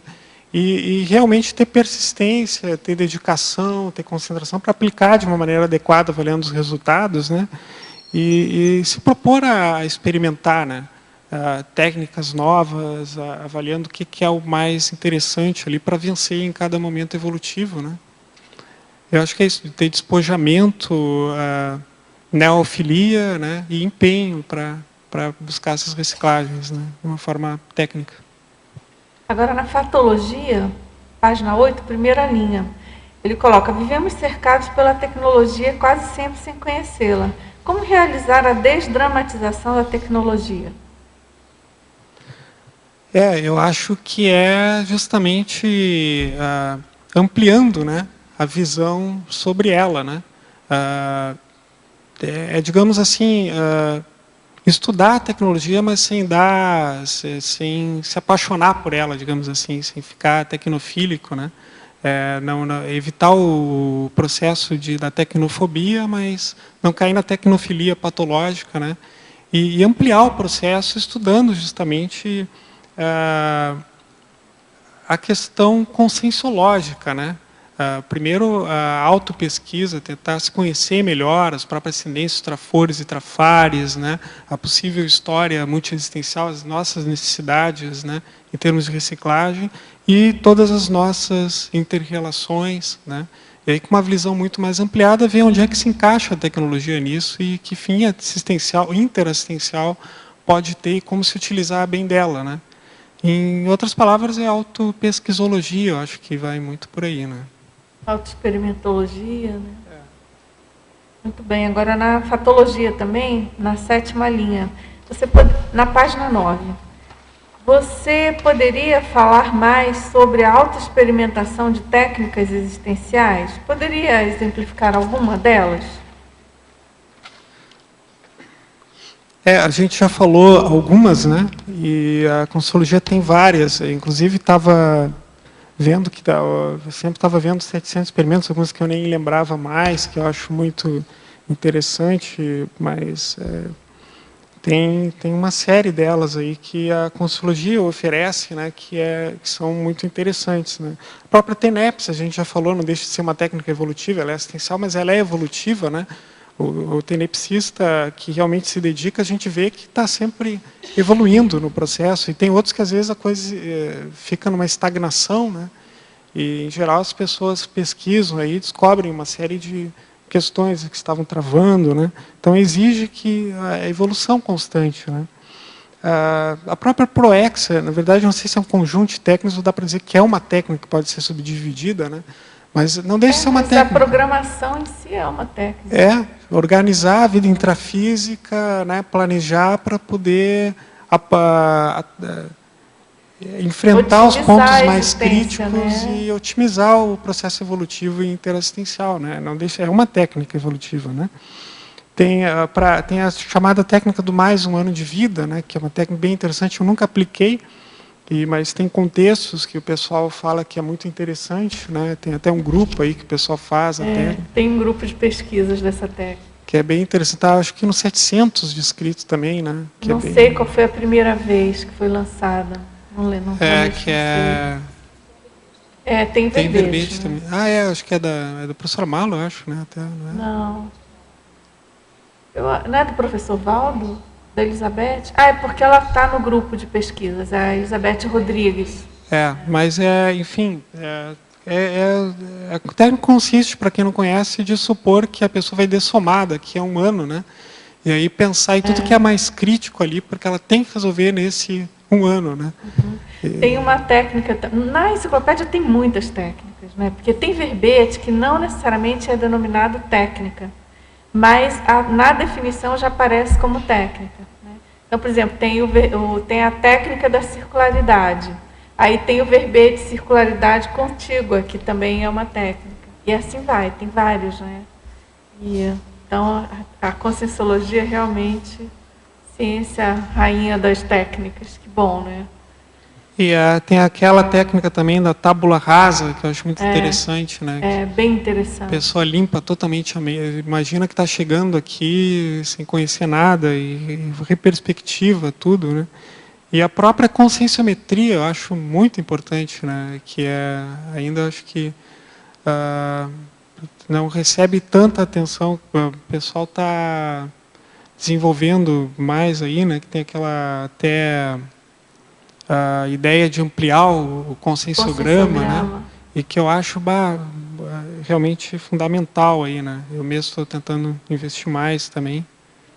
E a Conscius tem muios cursos, né? E eles têm esse projeto de ampliação muito interessante. Agora mesmo eu quero ver se tem vaga, que eu soube agora que vai ter um depois aí, né? Também. Mas aí, nessa linha que você está falando de ampliação, uma técnica, claro, né? Você simular folhas de conscienciograma da sua área de pesquisa, né? É uma técnica também. Eu fiz isso no meu último livro, eu fiz uma folhinha lá de 20 questões. Interessante você tentar usar aquela técnica. E tem para quem tiver interesse, tem conscienciômetra especializado, né? No caso, o Queiroz, ele me ajudou. Ele tem também uma técnica para construção. Eles estudam, né? Não é só ele, mais de uma pessoa estudam a tecnologia usada pelo professor Valdo para a formulação dos questionários, né? Que também tem uns macetes até técnicos. eu subi desse colégio da Paratecnologia foi na primeira jornada de conscienciometria que eu participei. Interessante, né? muito E bom. que o pessoal falou muito dessas técnicas e tal, do projeto do ADCONS, né? Que é de ampliar. A Adriana da conscienciometria, não é? Entrou agora? Para mim você todo mundo falava, né? Muito bom. Agora, André, vamos lá, ainda temos várias perguntas. Em pensenologia, na página 8, segunda linha, quais as características da rastropensenidade? Rastropensenidade. Pensenologia, lá no... de questão de rastro, né?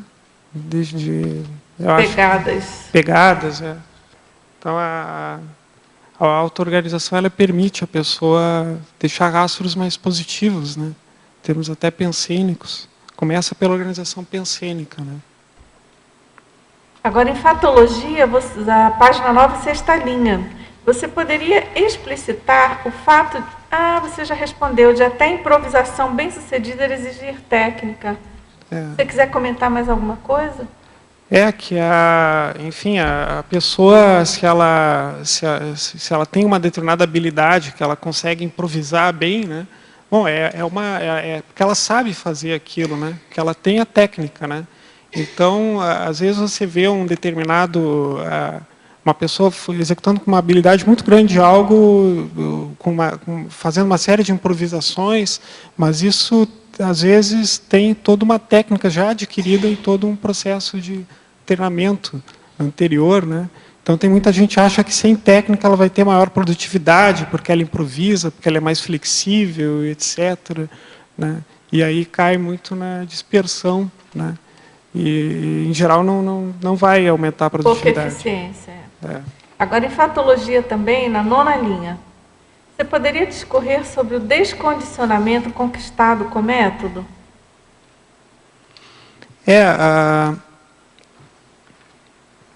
Há pessoas que têm esse preconceito que o método, que a técnica é algo fixo, que vai engessar a pessoa, né? Mas muitas vezes é o contrário. Muitas dessas técnicas evolutivas, todas que a gente viu, né? Elas são procedimentos fixos, né? Mas a pessoa, às vezes, utilizando dessas técnicas, é que ela vai quebrar, né? Condicionamentos já muito arraigados e vai conseguir se descondicionar, né? Desde que utilize, claro, com lucidez, né? Então, também é por aí. E também na patologia, na 10ª linha, você poderia aprofundar, na página 9, você poderia aprofundar a coragem consciencial usada com discernimento, promovendo a ousadia lúcida e sadia? A coragem está ligado à neofilia, né? Às vezes precisa coragem para a pessoa experimentar coisas novas, né? Mas a coragem ela pode ser positiva desde que seja lúcida e sadia, né? Porque existe a coragem também irresponsável também. Não é isso que a gente acha interessante, né? Mas o processo do desassombro e de experimentar técnicas e paratecnologias e novas exige algum nível também de coragem, né? Justamente de buscar coisas novas, né? E é incrível. E é uma coisa, isso está também um pouco na exemplologia. Eu falo um pouco quer dizer, tem pessoas, por exemplo, eu já vi que tem uma resistência muito grande, tem medo de trabalhar energias, né?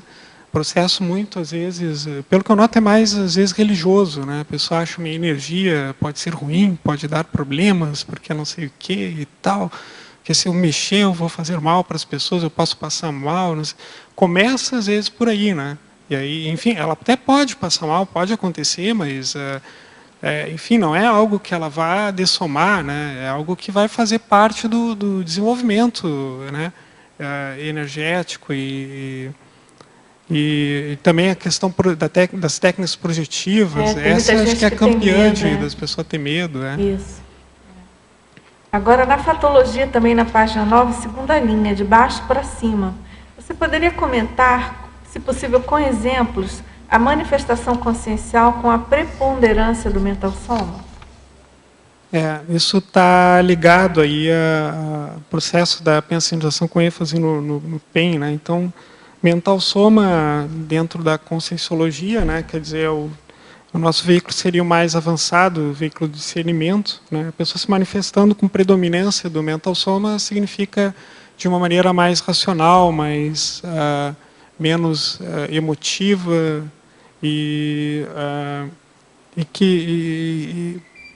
com uma abordagem também mais paratécnica, né? Fazendo as coisas de uma maneira mais otimizada, mais correta, né? E ou seja, bem organizada, né? Em termos pensênicos e em todas as suas manifestações. Eu tenho uma pergunta aqui ao mediador. Quando uma pessoa está cantando uma música mentalmente, sem emitir nenhum som, e a outra começa a cantar a mesma música logo em seguida, porém em voz alta, isso é muita coincidência?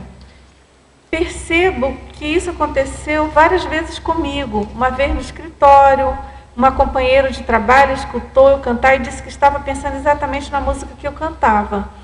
Podemos associar essa situação a algum tipo de fenômeno telepático inconsciente? Ou a um assediador que trabalha nesse mesmo momento em nossos pensamentos simultaneamente?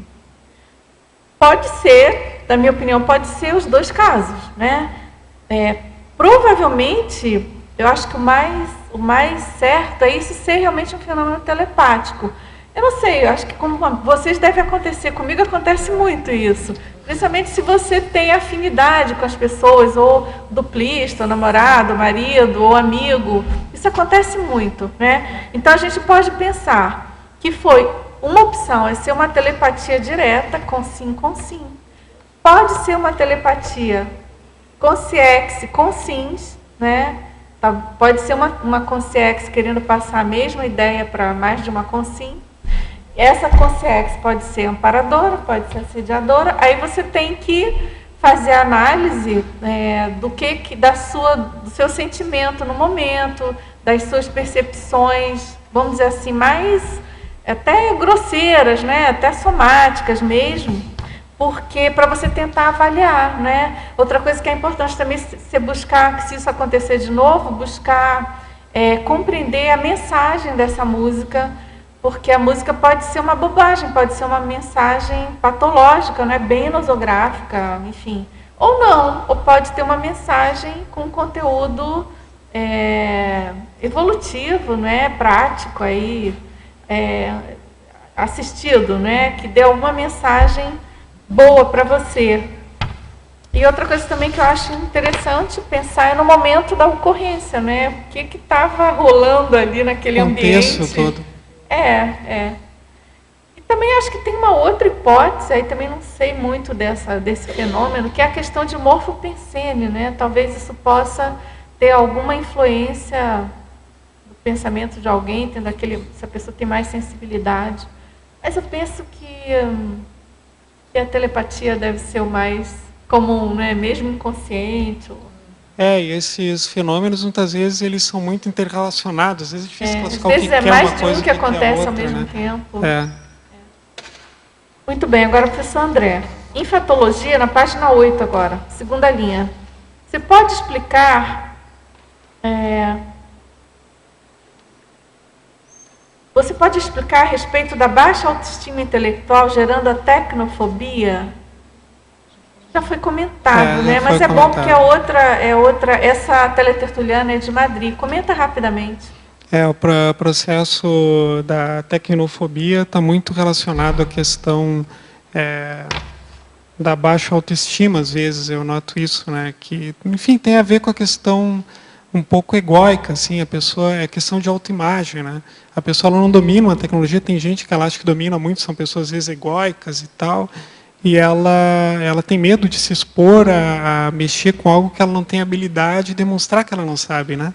Então é uma questão de desdramatizar isso com o tempo e mostrar que isso não importa, que ela pode também aprender, que é só uma questão de ter treinamento e paciência, e que ela não precisa ser um mestre, né, um super mestre em tudo, que é questão que ela usa, né, que ela precisa saber utilizar bem, né, para aplicações que ela precisa, né, e ter vantagens, né. Agora, na fatologia, na quarta linha, você poderia contextualizar os itens a tecnicidade pessoal sadia e o bom humor sadio enquanto ferramenta evolutiva?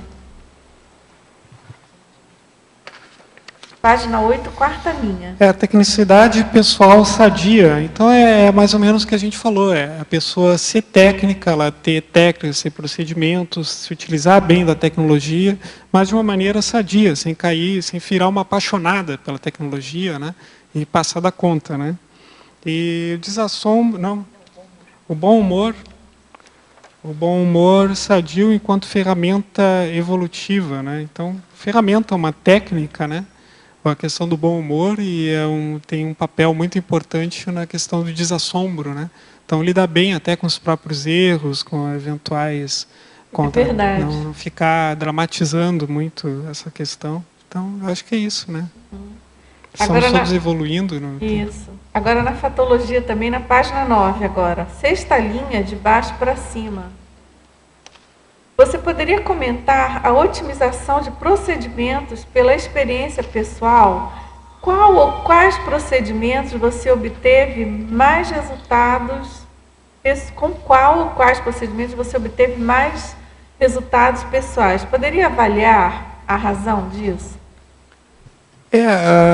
Enfim, a otimização de procedimentos pela experiência pessoal. Então, até o próprio Valdo estimula isso, né, que depois a pessoa se tornar experiente no uso, por exemplo, das técnicas projetivas do projeciologia, que a pessoa possa, com o tempo, adaptar também, né, avaliar o que funciona melhor para ela. Eu fiz isso num curso recentemente da Escola de Projeção Lúcida, né, eu até apresentei um seminário a respeito lá em Porto Alegre, que é um curso que ele é todo do IPC, que é todo dedicado à prática da projeção, em que se aplicam técnicas sempre em todas as aulas, né? E eu fiz uma série de tentativas aí para obter a decolagem lúcida, né? Que era uma dificuldade muito séria que eu tinha e teve muitas questões que não está em livro nenhum, que eu fui aprendendo com a prática como é que funciona melhor, pelo menos para mim, né? Então isso é um exemplo, mas tem uma série de outros exemplos, né, na vida diária, até a questão da desassimilação, né, tem uma série de técnicas que a pessoa pode utilizar, né. O próprio EV, com o tempo, a pessoa começa a ver que tem outras formas de trabalhar, né, aquela básica da mobilização de energia, para quem está iniciando, ela é a mais indicada por uma série de motivos, né, mas existem outras formas de obter o mesmo resultado também. E a pessoa, com o tempo, ela começa a adequar muito as suas questões ao seu contexto, né? Essas técnicas todas propostas, né? E ver o que funciona melhor para a sua necessidade, né? Agora, em parafatologia, na página 9, terceira linha. Peço exemplificar para fato de, na vida extrafísica ou multidimensional, poder haver paratécnicas de consenso para tudo? Esse item deu bastante polêmica em todo o processo de revisão, tanto no verbetografia, depois foi bem interessante, assim, e me fizeram refletir muito. Na verdade, foi algo que eu tirei de um verbete do professor Valdo, né, que ele repetiu em mais de um, acho que no dicionário também. Só que ele coloca o fato de haver técnica para tudo, de haver técnica de consenso. Não, está no Reurmanizatus também, além dos verbetes. O fato de poder haver, em bases como éticas, poder haver técnicas de consenso para tudo, e o parafato de, em bases também cosméticas, poder haver uma paratécnica para tudo, né? No processo de revisão, o pessoal questiona, mas é para tudo mesmo, e consenso nem sempre é a questão, e certinho. Outra questão também é que para o mesmo fim, às vezes tem várias técnicas diferentes, várias maneiras de se fazer, né? Às vezes, dependendo do contexto, uma melhor que a outra, às vezes, dependendo da pessoa, uma aplica melhor uma técnica do que outra. Mas, enfim, para todo fim que se quer, para toda finalidade, né, existem sempre muitas maneiras de fazer, e algumas são mais otimizadas do que outras, né? E através do estudo, da autoexperimentação, da troca de experiências e de ideias, uma pessoa experimenta, publica o resultado, a outra, né, repete e avalia, vai se criando consensos, né, com base nas melhores práticas, né, para se obter determinados resultados nas mais diversas áreas da ciência e também em toda a conscienciologia e no nosso próprio processo evolutivo, né? Porque na questão da conscienciologia, né, da autoexperimentação, da autopesquisa, a questão dos consensos é fundamental, né? É assim que se faz a autopesquisa, né? Agora, na parafatologia também, você poderia esclarecer na página 9, quarta linha, a paciência no aprendizado para a utilização otimizada dos veículos de manifestação da consciência? Porque são os nossos principais instrumentos, né, nessa nossa atual fase do processo evolutivo. Tudo começa com o holossoma, né? Então, no nosso paradigma consciencial, né, a gente tem que... nós não somos os veículos de manifestação, nós somos uma consciência que se utiliza dos veículos de manifestação, que são veículos energéticos, e que são a nossa principal ferramenta de interação com todo o restante do nosso meio, com tudo, né? Então, são instrumentos que é prioritário a gente primeiro conhecer bem eles, né, e saber utilizar bem, né, esses veículos. E o que exige também muita técnica, muita paciência, todo um aprendizado, né, autoconcentração, esforço, dedicação. Agora, tem uma pergunta de teletertuliano de Barcelona.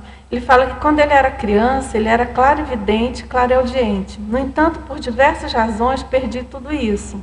Comecei a trabalhar, a fazer exteriorização de energias. Haverá outros meios para recuperar e potencializar esses atributos? O que fazer para perder o medo da espiritualidade, no caso, né, a linguagem dele lá?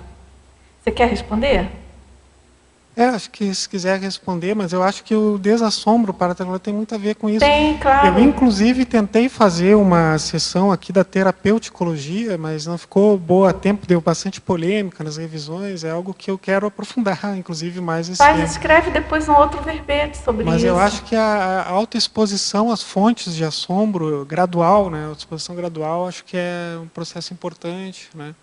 E a questão da dessensibilização, né? A questão da coragem, lúcida e sadia, né? Não se expor, mas com um limite maior. Agora, esse processo aí da gente, quando criança, ter mais parapsiquismo, né? Ter mais, isso é normal. A maioria de nós, acho que isso é um consenso, não é? A gente, por estar mais ali, tá com o holossoma mais solto e está mais próximo do período intermissivo, a gente tem a tendência, a maioria de nós, de ter mais projeção, de ter um parapsiquismo assim aflorado, e isso com o próprio restringimento intrafísico é normal a gente tender a perder, né? Mas essa questão de você continuar a trabalhar com as energias é fundamental. E que a gente estuda aqui na Conscienciologia, né? A gente não pode deixar de falar isso para ele, que o parapsiquismo da gente vai retomando, vai se desenvolvendo em função da nossa necessidade assistencial, né? A gente não está querendo ter o fenômeno pelo fenômeno. Isso não interessa mais para a gente aqui, conscienciólogo. Mas ter a parafenomenologia adequada à assistência necessária. Então, isso vai naturalmente se desenvolvendo em função do que você está fazendo em termos de assistência. Ou está fazendo ou pretende fazer. Ou seja, Então, a gente está falando da tecnofilia o tempo todo tem muito a ver com a sua colocação, né? A tecnofilia, a questão do uso do emprego disso de modo evolutivo, né? Que é interassistência aí permeando, né? Agora, aqui ainda tem mais perguntas. Em antagonismologia, na página 10, segunda linha, você poderia expandir o antagonismo raciocínio-fé?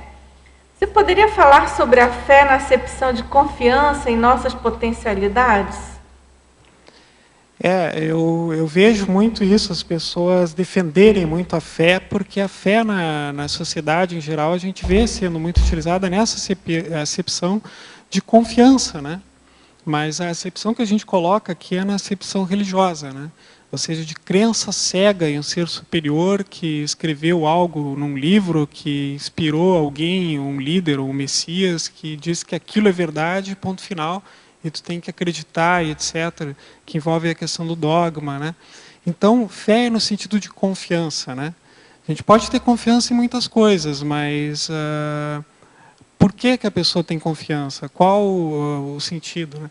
Até a autoconfiança nas próprias potencialidades, ela em geral é positiva, né? Isso. Mas as pessoas podem ter uma autoimagem também distorcida. Quando a gente começa o processo de autopesquisa, até é muito comum, isso aconteceu muito comigo, e para mim foi difícil superar, é comum às vezes a pessoa elencar muito mais trafares, traços negativos, do que trafores, traços positivos. Né?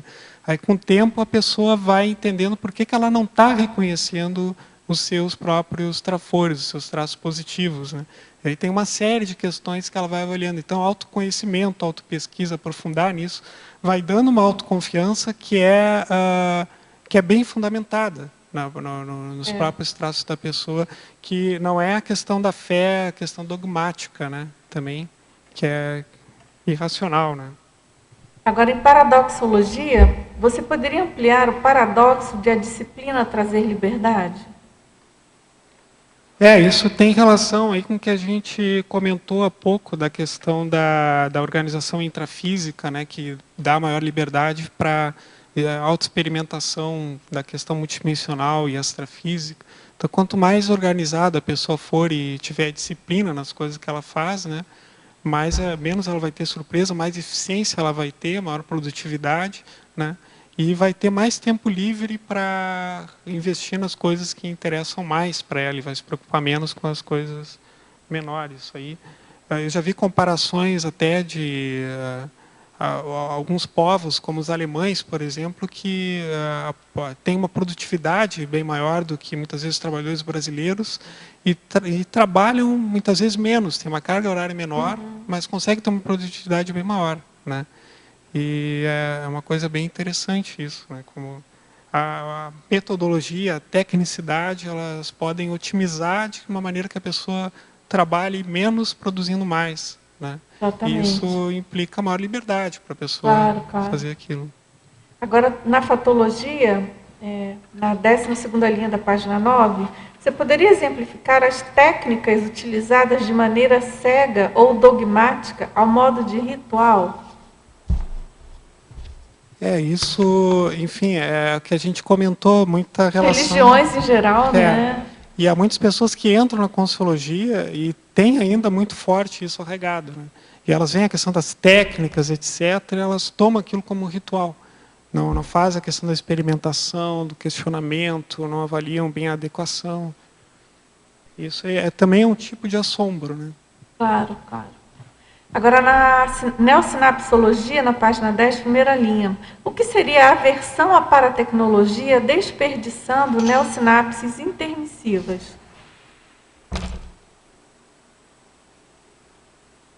Então, a pessoa que tem resistência à questão da paratecnicidade, né, que cai na questão da falta de lucidez no uso da tecnologia, o que nega a questão extrafísica e não tenta avaliar de uma maneira isenta, né, a efetividade das técnicas, né, evolutivas, extrafísicas, conscienciológicas, né, ela pode estar negando uma série de novos conhecimentos ou de coisas ideias inatas que ela pode ter trazido já para essa vida, que são coisas novas já obtidas no período entre vidas, né? E que ela deveria realmente pôr em prática, aprofundar e consolidar, né? E pode ficar ocioso, pode não ter os resultados interassistenciais necessários, porque a pessoa não se organiza para aprofundar esse tema aí da tecnicidade multidimensional.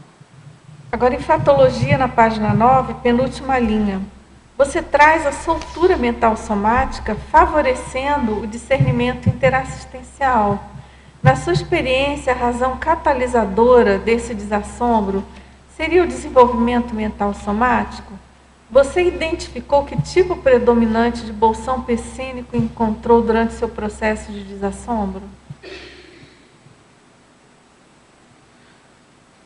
Eu acho... Bolsões, como eu disse, tem vários... São vários, né? São vários vieses aí de possíveis assombros, né? E a soltura mental somática, ela tem muita relação com o descondicionamento, né? Com a racionalidade de mais alto nível, que não é só daquilo, da questão técnica intrafísica, né? E é o que permite a pessoa usar o melhor dos seus potenciais, né? E além do que intrafisicamente só, eu acho que por isso tem muita relação com a questão do desassombro, né? A pessoa ter essa racionalidade de maior nível, uma visão mais ampla. Ótimo.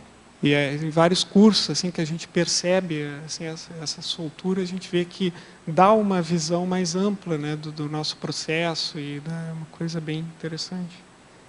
E essa questão que até nos questiona coisas que a gente tem como muito certas, o que a gente, né, digamos assim, permite a gente ver as coisas sobre diversos ângulos diferentes.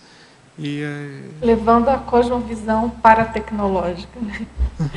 Podendo levar. Muito bem, professor André, nosso tempo esgotou. Nós agradecemos muito a participação de todos vocês, tertulianos, teletertulianos. A você em especial, aguardamos aí novos verbetes paratecnológicos aí para ajudar a gente a desenvolver. E, pessoal, vamos aos nossos anúncios tarísticos agora. Obrigada. E as pontuações da tertúlia de hoje foram 45 assinaturas no livro de presença, 16 perguntas presenciais e 29 perguntas online. Hoje teremos um recado, João Luiz, com o ensino à distância do IPC, mas antes, um recado dos amigos da enciclopédia. Olá, boa tarde a todos. Em nome do programa Amigos da Enciclopédia e do CAE, que nós damos as boas-vindas aí aos voluntários do IPC que estão participando do encontro anual neste final de semana aqui em Foz do Iguaçu. Sintam-se em casa aqui.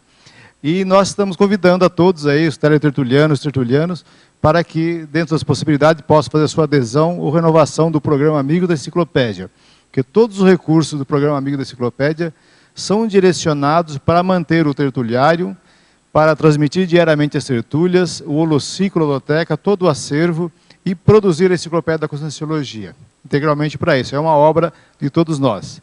Então é muito fácil aderir ao programa, basta passar na recepção do CAE, que você faz lá rapidamente, ou ligar na recepção do CAE no telefone 45 3525 2652, e em poucos minutos você faz a sua adesão com o seu cartão de crédito. Aí você recebe a sua senha, acessa ao site do programa Amigos, e tem uma série de benefícios, inclusive a enciclopédia eletrônica, você pode fazer o download, acessar o Holocérebro, fazer pesquisa em diversas obras da Conscienciologia.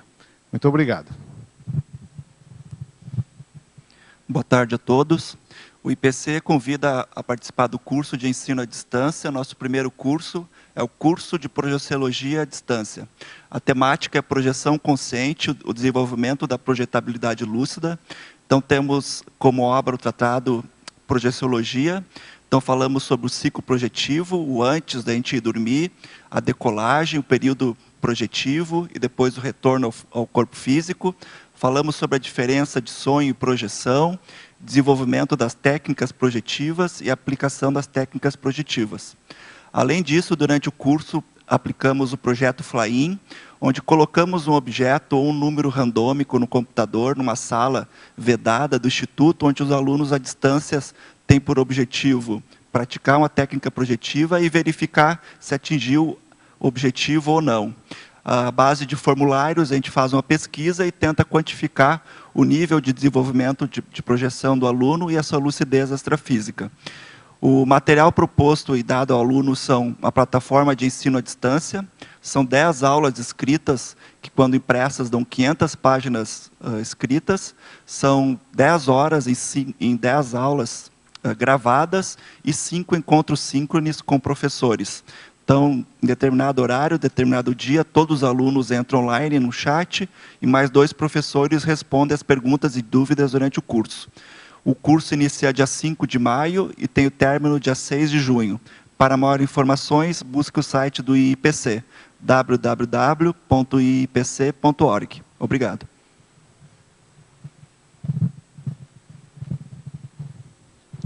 E o verbete de amanhã é reconciliação íntima, da especialidade homeostaticologia, da verbetógrafa Vilma Vieira. Boa tarde.